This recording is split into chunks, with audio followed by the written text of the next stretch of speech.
I'm big on having like physical things that can ground you. So the idea of having a space where we can finally point at and be like, yes, that's where we belong, that's where we can come together, that is our community. I think that's really freaking great. For me, I think the word that just keeps coming to mind is a haven. Something everyone should have in their life, really. Like, no matter where you go, like, you should be able to just walk in or be with your partner, just be who you are. I think it would just make queer people feel more at home in the place that they already love. This is where I grew up and this is my home and I love it. Like having like a physical space that doesn't move would kind of like reaffirm that we belong here just like everybody else.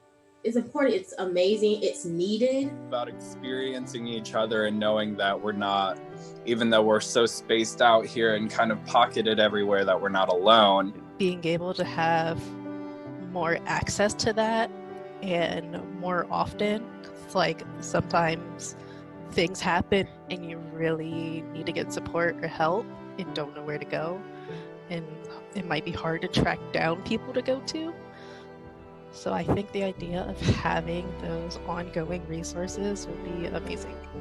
Here's a community center in tiny little upstate South Carolina that serves the queer community.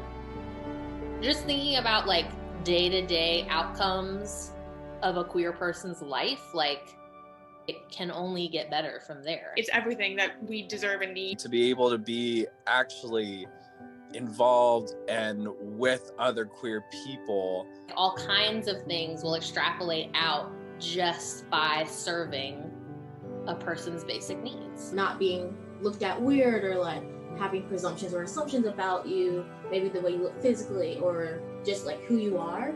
We'll eventually see a more thriving, healthy, vibrant community here. When I came out, I was completely on my own afterwards as a independent adult halfway through college.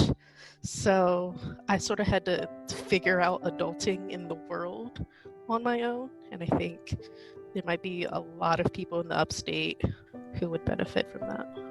We will look back on the creation of the center and we'll be able to pinpoint exactly how and when and where a shift began to occur in the outcomes of lives lived in the upstate.